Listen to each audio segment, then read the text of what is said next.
많은 오보가 있어요. 사실관계가 네. 아닌 측면들도 있고, 네.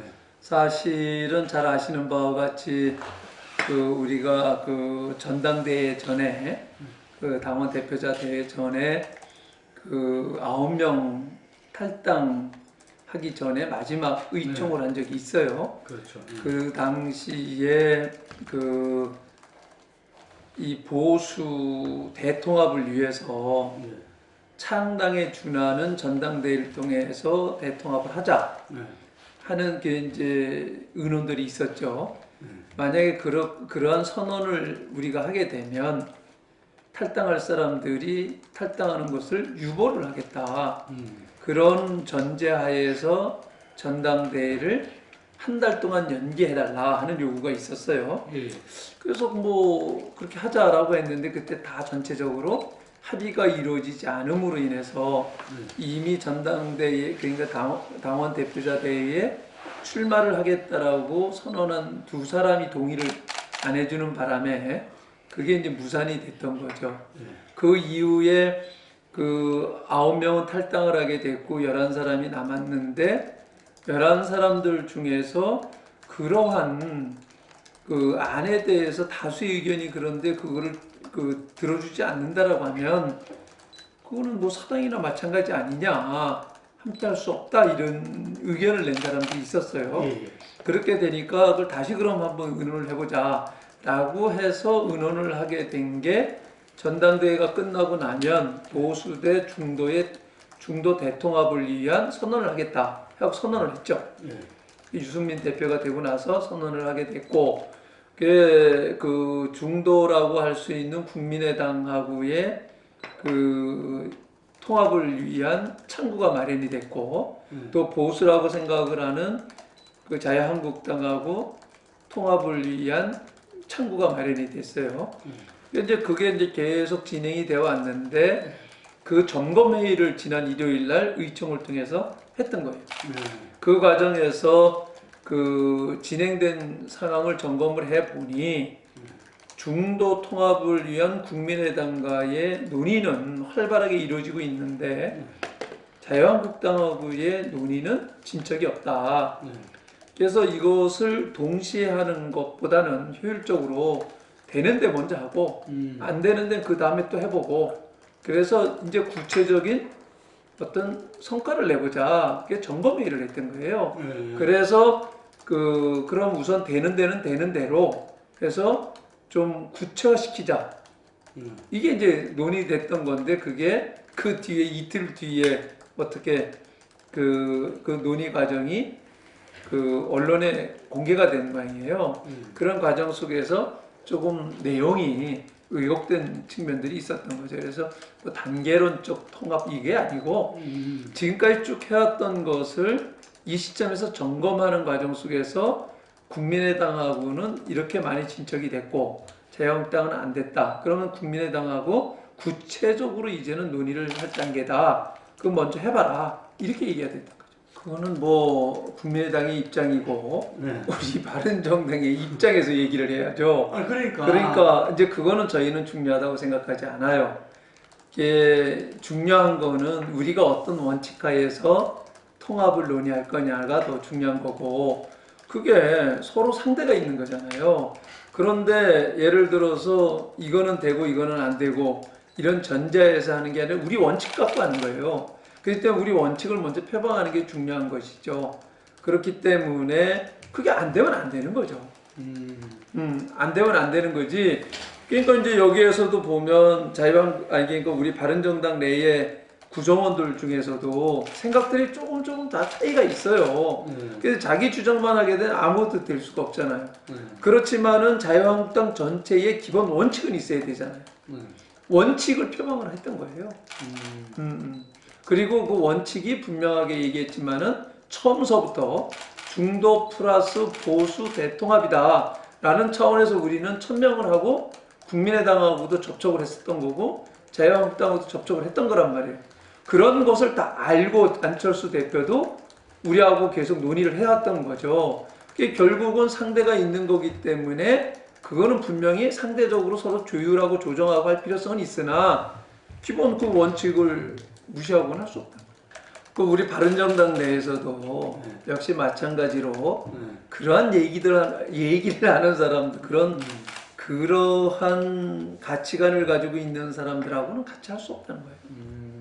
그렇기 때문에 뭐 그런 입장이 있을 수가 있다고 봐요. 그러나 그럼에도 불구하고 통합을 해야 되겠다라고 생각하는 사람들은 계속 논의를 하는 거예요. 그렇기 때문에 그 하나하나 한 사람 한 사람의 의견을 다 담아가면서는 한 발짝도 나갈 수가 없는 거죠. 그러나 지금까지 그런 과정 속에서도 상당 부분 진척된 부분들이 있기 때문에 그런 관점에서 이제는 하나하나 매듭을 지어가자 하는 것이 지난 일요일 날에 얘기했던 거예요. 저는 뭐 대문을 열던 샘문을 열던 그것은 자유한국당의 입장이고요. 제가 충원하고 싶은 것은 그 인위적인 어떤 통합 주장하지 말고 진정한 통합을 이루려고 하면 먼저 자유한국당이 바뀌어야 되는 거죠. 자유한국당이 바뀌지 않고서는 샘문을 열든 대문을 열든 안 들어갑니다. 함께 할 수가 없는 거예요. 저희가 버리고 나온 정당 아니에요. 함께 할 수 없는 거죠. 정말 김성태 원내대표가 당선이 됐는데 정말 축하드리고 싶은데 김성태 원내대표가 하셔야 될 역할은 홍준표 대표가 그동안 하지 못했던 것, 그 대문을 연다라고 얘기하지 마시고 진정으로 자유한국당이 보수 정당으로서 어떤 모습을 갖춰야 국민적 신뢰를 얻겠는가 하는 것을 고민해야 될 때고, 그렇게 될 때 자유한국당도 바뀌고 우리 바른정당이 지향하는 방향으로 간다라고 하지 말라고 합쳐지는 거죠. 생각이 같고 가는 방향이 같다라고 하면 같이 갈 수 있는 것 아니겠어요?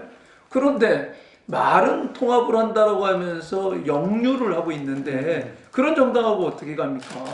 오죽하면 저희들이 버리고 나왔겠어요. 모든 그 현실적인 어려움을 감내를 하면서도 저희들이 버리고 나와서 정말 진정한 개혁 보수를 지향하기 위해서 나왔는데 역류하는 정당하고는 같이 갈 수가 없는 거예요. 진정으로 통합의 의지가 있다고 하면 어떻게 하면 진정한 보수를 대변하는 개혁 보수로서 거듭날 수 있을 것인가, 그 개혁의 길로 매진하는 것이 통합의 길로 가는 거다, 이렇게 충고를 해드리고 싶어요. 절망감이죠. 바뀐 게 없잖아요.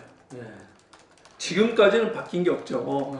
다만 그 이전의 패권 정치, 박근혜 대통령을 중심으로 한 친박들의 패거리 정치, 그게 홍으로 바뀐 것밖에 없죠. 지금 나타나는 현상은 그렇지 않습니까? 홍 대표가 패거리 정치하고 있다고 보시죠? 저는 그렇게 보는 거죠. 그 왜 그러냐면은 패거리 정치가 되지 않으려면 모든 것이 당원 당규에 따라서 법, 규정, 제도에 따라서 운영이 돼야 돼. 시스템에 의해서 운영이 돼야죠. 사람에 의해서 운영이 되면 안 되는 거죠. 그렇기 때문에 저는 부정하는 거예요. 대표가 이러라 하면 이렇게 되고 저렇게 하면 저렇게 되고 그것도 계속 말이 바뀌어요. 원칙이 없어요. 보수가 지켜야 될 가치, 이거를 지켜나가는 데서 가장 중요한 미덕은 뭐예요? 원칙을 지키는 거예요. 법을 지키는 거예요. 법치주의예요. 그런데 스스로가 자기 한 말조차도 지키지 못하고 그때그때 상황에 따라서 말 바꾸기를 하고 그러면은 그걸 믿을 수가 있나요? 그러한 세력들이 이 가치는 지켜야 된다라고 하면 그 가치가 지켜질 가치가 있다고 보는가요? 그러니까 근본적으로 그건 보수의 가치가 아니라는 거죠. 아니 그 116명이에요 지금. 116명이 그 사람들이 국회의원으로서 자기 역할을 해야죠. 뻑하면은 국회에 안 들어오고 뻑하면은 피켓팅하고 그럼 국회의원 뭐하러 해요? 대야단체 하지, NGO 단체 해야지. 우리가 과거에 여당 때 끊임없이 야당을 비난했던 얘기들 아니에요. 그 입장이 바뀌었다고 또 꼭 그렇게 해야 되나요? 저는 이렇게 생각해요. 제가 우리 바른정당 의원들이나 구성원들한테 끊임없이 얘기하는 근본에 충실해야 된다. 우리는 11명이면 300분의 11이에요. 300분의 11 역할만 하면 되는 거예요. 그렇잖아요. 그러니까 우리가 어떠한 정책에 대해서 입장이 다르다, 다른 정당하고 우리 반대한다. 그러면 반대 토론을 가서 하고 우리는 이러이러해서 반대합니다. 그 반대표 던지면 되는 거예요. 근데 그거를 들어가지 않고 밖에서 피켓팅하고 발목 잡고 이건 민주주의 근본이 아니잖아요. 법치가 아니잖아요. 네. 그걸 밥 먹듯이 지금 하고 있잖아요. 지난번 마지막 날 그 예산 국회 마지막 날도 역시 어떻게 했어요? 안 들어왔잖아요. 네. 그래서 그 법인세 인상되는 건 막을 수도 있는데도 통과가 됐잖아요. 그 뒤에 들어와가지고 샤우팅하고 그러는 것이 국회의원으로서의 도리냐는 거예요. 그러나 우리 바른정당은 분명히 나가서 반대한다는 반대 토론을 했고 왜 반대하는지 그리고 분명히 입장들을 펴로서 얘기한 것 아니에요? 그건 국민들이 바라보는 거예요. 야, 이 법인세 인상하는 건 아니다. 이런 이유로 아니다라고 하면은 그런데 바른정당이 숫자적으로 부족하니까 이걸 막지를 못하네. 그럼 다음 선거에서 바른정당 지지자들이 나오는 거죠. 바꿔야 되겠구나. 이게 저는 정치라고 생각을 하는 거예요. 그럼에도 불구하고 내가 116명인데도 불구하고 꼭 300명이 하는 행동들을 하는 거예요. 그러면서 보수가 단합을 해야지 문재인 정부의 폭주를 막는다? 저는 그거 안 맞는 말이라고 봐요. 어떻게 그 말이 맞아요? 거기다 11명 들어가면 127명이 되는데 127명하고 어떻게 막아요? 과거에 153명이고 집권 여당일 때도 못했는데 아무것도 못했잖아요. 결국은 그 당시에는 152명이었을 당시에는 끊임없이 자기 기득권 유지하는데 급급했지. 뭐를 바꾸려고 했나요? 그때도 못했던 거를 지금 와서 127명 갖고 뭘 할 수가 있어요? 그 논리 안 맞는 거죠. 저는 지금 이 시점에서 우리 보수가 해야 될 일은 원칙을 지키는 거라고 봐요. 근본에 충실하는 것이 보수의 가치를 지키는 거다. 저는 적폐청산을 해야 된다고 봐요. 그러나 지금과 같은 방식으로는 결국은 빌민만 줘요. 정치 보복이라고. 방식의 문제제기. 네, 저는 이 지금과 같은 방법으로 접근을 하니까 결과론적으로 정치 보복이 되고 있는 거예요. 실제로 정치 보복을 하고 있는 거고. 그러니까 지금 적폐청산 아무것도 안 되고 있어요. 몇 사람 잡아놓는다고 적폐청산 되는 건 아니에요. 그러면서 정말 적폐고 정말 처단해야 되는데도 불구하고 그게 나는 정치 보복을 받았어. 이런 빌민만 주는 거예요. 저는 과거 김영삼 대통령 때부터 사정이다, 뭐 엄격하게 그 공안정국으로 끌고 가고 그럴 때마다 저는 문제 제기를 했던 사람. 이거는 결과론적으로 그 정말 잘못된 사람 척결해야 되는데 그 사람이 빌민만 줄 뿐이고 결국은 결과론적으로 내 과거의 경험을 통해서 보면 부메랑으로 돌아오더라. 그게 아니 적폐청산이라고 규정할 필요 없어요. 문제가 있으면은 법대로 처리하면 되는 거예요. 그렇잖아요. 그런데 결과론적으로 적폐청산이라고 하는 방식이 적폐가 되고 또 그걸 정치 보복이라고 떠들고 있는 것도 또 적폐가 되고 이게 지금 계속 악순환이 거듭되고 있는 게 우리의 정치사고 현실이에요. 문무일 검찰총장도 그것을 정부의 방침 대통령의 뜻이라고 생각을 해서 하다 보니 지금 보세요. 얼마나 무리수를 뒀으면 모든 구속이 기각이 되고 있잖아요. 이런 걸 보면서 이게 그렇게 되면은 검찰 망가지는 거예요. 그러니까 검찰총장으로서 이 조직을 보존하고 검찰까지 무너지면 안 된다고 생각해서 오죽 고뇌 속에서 그런 얘기를 했겠어요.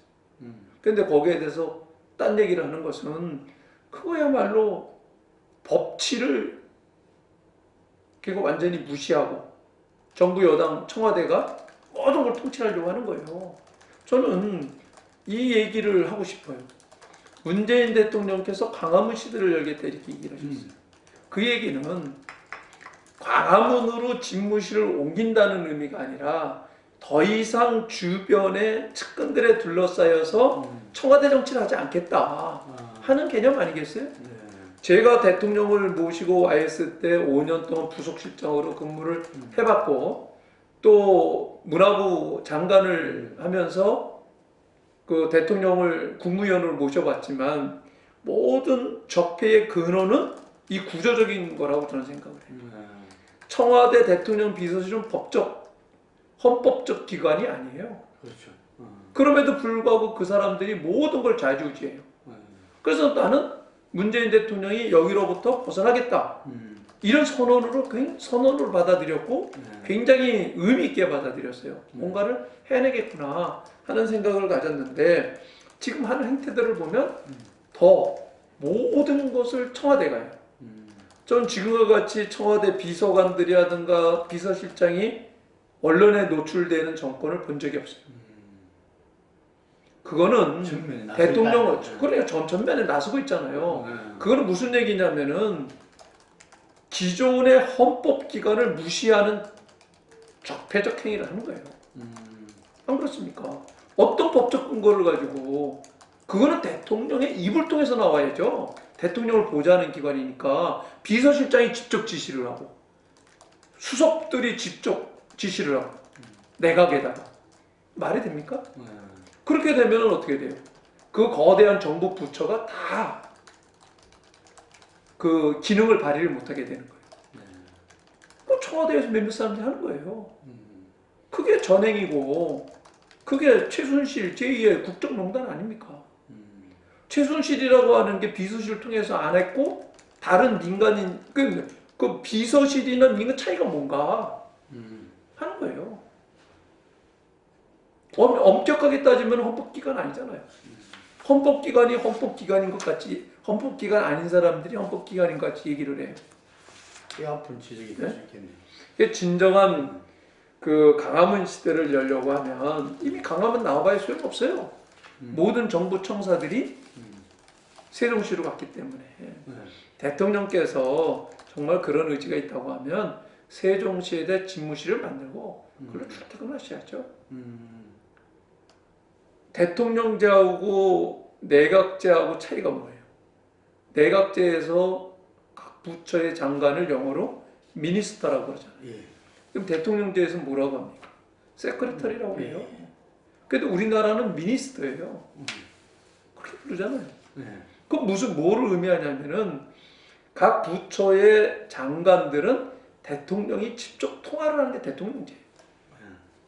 독립성이 따로 없어요. 대통령의 지시를 받고 하는 거죠. 그러나 의원내각제에서는 각 부처의 장관들은 미니스터로서 독자성을 가지고 일을 하는 거예요. 그렇잖아요. 근데 지금 우리나라는 그게 아니라 그 자기 역할도 못하고 자기 권한도 찾지를 못하고 다 청와대 비서실에 의해서 좌지우지되고 있잖아요. 그게 지난 정부에서 여러 가지 병폐들이 그걸 건너뛰어서 최순실을 통해서 농단이 되니까 이런 현상들이 일어나게 됐고 결국은 대통령이 탄핵되는 결과까지 가져왔는데 그거를 민간인이 아닌 청와대 비서실이 했다고 해서 자유로울 수가 있을까요? 저는 과거 정부에서부터 과거 이전 정부들이 다 그래왔지만 정말 진정으로 제왕적 대통령이 안 되고 눈 멀고 귀 멀고 하는 대통령이 안 되려고 하면 대통령 비서실을 없애야 된다 하는 걸 옛날서부터 YS를 모신 뒤부터 계속 끊임없이 주장을 합니다. 근데 그게 전혀 반영이 없었어요. 결국 그 결과가 오늘날 이런 결과를 가져왔다. 그런데 유독 문재인 정부에서는 그게 심하다. 심하다 오히려. 오죽 답답하면은 갔다가 다시 오겠다. 그게 그게 이제 그러니까. 현실적으로 어려워요. 네. 그러나 냉정하게 느낄 거 아닙니까? 그러나 저는 냉정하게 봐야 돼요. 그러면은 바른정당하고 자유한국당하고 합치면 내년 지방선거에서 이길까요? 이기신다고 생각해요? 정말 연초는 태도라고 좀 봐요. 어떻게 한번 되돌아봅시다 역사를. 과거 노무현 정부가 선거를 통해서 정권을 잃었어요. 진보 정권이 10년 정권을 잃은 거예요. 정상적으로 선거를 통해서 잃었어요. 거기에서 그 노무현 대통령을 지지하고 지향을 했던 소위 말하는 그 친노 세력들, 우리는 뭐라고 그랬어요? 패족이다. 선언을 했어요. 낙향들을 했어요. 심지어는 노무현 대통령은 죽음으로써 죽음을 맞이하는 상황까지 왔잖아요. 그럼에도 불구하고 근 9년 동안 모든 선거에서 다 졌어요. 그렇잖아요. 재보궐선거든 무슨 선거에서 대부분 다 패배를 했어요. 40대 그러다가 결국은 우리 진영, 보수 진영의 잘못에 의해서 9년 만에 정권을 다시 찾아간 거예요. 네. 그런데 우리는 어땠어요? 정상적으로 선거에서 진 것도 아니에요. 스스로가 탄핵을 당했고 탄핵에 의해서 정권을 뺏긴 거예요. 네. 그래놓고도 어느 한 사람도 반성하고 그것에 책임지는 사람도 없어요. 그래놓고 당장 내년 지방선거에서 이기겠다? 염치 있는 행동이라고 생각하세요? 국민이 바보입니까? 정말 진짜 염치 없는, 정말 염치 없다. 그렇게 생각을 해요. 저는 이렇게 생각을 합니다. 정말 선거에서 이길 수 있다라고 하면 가야죠. 간다고 이길 수 있다고 생각하세요? 아주 혹독한 결과를 가져올 겁니다. 저는 그렇게 생각을 해요. 저는 지금 우리가 해야 될 거는 선거를 의식하게 되면 결국은 과거를 회귀할 수밖에 없는 거예요. 또 그때그때 원칙 없는 정치를 할 수밖에 없는 거고, 국민들이 우리에게 요구하는 것은 원칙 있는 정치를 하라는 거예요. 잘못됐으면 잘못된 것에 대한 평가를 받고 선거를 통해 갖고 그 결과에서 책임을 지라는 거예요. 그런데 여기에서 우리가 인위적으로 이합집산을 한다고 해갖고 우리에게 유리한 국면이 온다? 저는 그렇게 생각하지 않아요. 다만 어쨌든 간에 거기에 연연하지 말고 원칙을 지키면서 뚜벅뚜벅 나갈 때, 그게 당장 내년 아니고 또 3년 뒤가 아니고 5년 뒤, 빠르면 5년 뒤, 그것도 아니라면 10년 뒤, 그렇게 해서 가깝게 다가갈 수가 있는 것이지, 우리가 그러한 생각을 갖지 않고 당장의 선거에 급급해갖고 선거 공학적으로 접근하게 되면 10년, 20년 뒤에도 보수 정권 찾아올 수 없다. 이게 제 생각입니다. 어렵죠? 지금 현실이 다 어려워요. 저부터도. 그러니까 저는 5선인데 그 지금까지 어느 지역구보다 탄탄하다라고 하는 지역구인데도 어려워요. 다른 의원들이라든가 위원장들은 오죽하겠어요. 그러나 처음에 이런 현실 때문에 많이 흔들렸던 것도 사실이에요.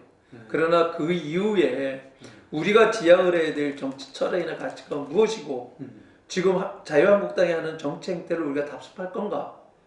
지난번 그 예산 처리하는 과정에서 그거를 본 사람들이, 그런 마음이 흔들렸던 사람들이 다 정내미가 떨어졌다는 거예요. 저런 정치를 다시 할 수는 없다.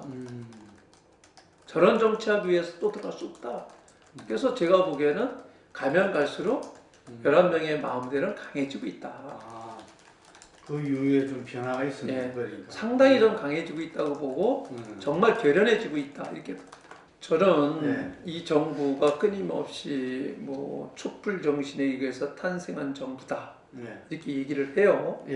저는 뭐 그분들이 규정한 대로 촛불 정신에 의해서 탄생한 정부든 아니든, 그리고 또 반대 입장에서 탄핵을 당한 입장에서 보더라도 그 헌법적 가치, 그리고 제왕적 대통령제, 이런 부분들이 그 결국은 탄핵 국면을 가져왔고 촛불 정국을 가져왔다. 이렇게 봐요. 촛불 정신의 진정한 완성은 개헌에 있다. 저는 87년 체제를 극복하고 새로운 제7공화국의 탄생을 시키는 것이 촛불 정신이다. 저는 촛불 시위 때 현장에 거의 대부분 다 나갔어요. 나갈 때마다 느끼는 것은 탄핵 결정이 나기 전까지는 계층도, 지역도, 이념도, 세대도 다 차이 없이 나왔어요. 경상도 사람도, 전라도 사람도, 어린아이들도, 어르신들도, 또 잘 사는 사람도, 못 사는 사람도 다 나왔어요. 그러나 그 나와가지고 그 사람들 요구는 조금 다 차이가 있었어요. 그러나 거기에서는 바꿔야 된다. 이제 87년 진짜 바꿔야 된다. 제왕적 대통령제는 더 이상 안 된다는 게 그때의 저는 강함은 촛불 정신이라고 생각해요. 그리고 나서 그 뒤에 탄핵을 딱 하고 나서는 태극기와 촛불로 갈라졌어요. 그때의 촛불은 모든 계층, 세대, 지역, 이념을 극복한 게 아니었고 그때부터 달라진 거예요. 그렇잖아요. 탄핵 이후에 태극기가 나온 거 아닙니까? 갈라진 거예요. 그 다음부터는. 그거를 자꾸만 그 이후의 촛불을 자기들 정신이라고 보면 그건 잘못된 거죠. 그 이전까지가 강화문의 정신이었고 강화문 촛불 정신이었고 그것이 그 완성은 87년 체제를 극복하라는 거였었어요. 저는 87년 체제에서 그 직선제 개헌을 쟁취하기 위해서 끊임없이 투쟁을 했고 그 87년 체제를 남산 안기부에서 맞이했지만 아이러니한 거는 그 체제를 이제 30년이 지난 이 시점에서 또 바꿔야 되는 이 시대에 안 맞는 거죠. 그게 이 시대적 정신이다. 그게 촛불 정신이다. 저는 그렇게 보고 정말 이거 바꿔내지 않으면 역사에 죄를 짓는 거다. 분권형 대통령제 가야 된다. 저는 그렇게 생각합니다. 네. 그 부분은 이제 여당이 정권 입장이 저는 그거 잘 이해 못해요. 네. 그 어떤 의도에서 4년 중임제를 얘기를 하는지 네. 오히려 지금과 같은 체제 속에서 4년 중임제만 하게 되면 좀 전 세계적으로 보세요. 대통령 중심제라는 나라가 정상적으로 어느 나라가 있는가? 미국은 연방제예요. 그렇잖아요. 네. 근데 왜 대통령 중심제를 하지 않느냐 이거예요. 잘 나가는 나라들 그거는 워낙에 세상이 다원화됐고 요구들이 많은 거예요. 그게 한 정당이 그거를 해가지고 다 책임질 수 있는 게 아닌 거예요. 그렇기 때문에 연정, 연대 이게 시대적 사항이 된 거예요. 그리고 보세요. 지금 대통령제에서 왜 이런 폐단이 국회에서 대통령제 하에서 국회에 원활하게 진행이 돼가지고 대통령제가 안정적으로 그러니까 우리가 교과서에서 배울 때 있잖아요. 대통령제는 안정적으로 유지가 되고 정권이 유지가 되고 의사결정이 신속하게 결정이 된다. 그래서 대통령제 이거 장점이라고 배웠잖아요. 예. 지금 우리나라 대통령제에서 두 가지 됩니까? 안 되잖아요. 아무것도 안 돼요. 그거는 이미 이 시대에 안 맞는 제도인 거예요. 더 이상 그게 오히려 지금 보면 의원내각제를 하는 나라들이 훨씬 더 그리고 의사결정도 원활하게 이루어지고 있고 신속하게 이루어지고 있고 또 지속 가능하죠. 그러니까 정책의 지속 가능성도 의원내각제가 더 많잖아요. 메르켈만 돼도 지금 몇 년째예요? 16년째 지금 가는 거 아니에요. 그러니까 이 어느 정부도 4년, 이게 뭐 4년 만에 안 되니까 4년 더 하고 8년 만에 뭘 하겠다? 8년 만에 이루어지지 않습니다. 그리고 정권을 잡게 되면 올라나싱잖아요. 대통령제는 1%만 이겨도 모든 걸 다 갖고 가요. 그럼 4년제가 5년이면 5년제면 5년 내내 반대파는 발목 잡는 거예요. 이 정권이 잘못돼야 다음에 정권을 잡으니까 이런 정치를 왜 또 하려고 그래요? 그러니까 정치 보복이 나오고 계속 그게 반복되잖아요. 그러나 의원내각제를 중심으로 한 분권형으로 가게 되면 언제든지 이 정치 결정이라든가 이런 데 참여할 수가 있잖아요. 연정이라든가 연대라든가 이런 걸 통해 가지고 이런 체제로 가자는 게 아니 저는 뭐 이제 그 전제가 돼야 된다는 게 지금 논리가 선거구제 개편 아니겠어요? 선거구제 지금같이 소선거구제 하에서는 그 양당 체제로 갈 수밖에 없는 거거든요. 그러니까 이걸 극복해야 된다고 저는 봐요. 다당제 체제로 갈 수 있게끔 만들고 분권형으로 갔을 때 합정연행을 통해 가지고 연대가 가능한 거고 어느 일당이 모든 것을 다 책임지는 이런 구조로 안 가는 거죠. 그렇게 되게 되면은 굉장히 유연해지는 거죠. 그렇게 극단적 대립을 하지 않는 거죠. 같이 갈 수밖에 없는 거죠. 같이 갈 수밖에 없는 거죠. 전 그게 전제가 돼야 된다고 봐요.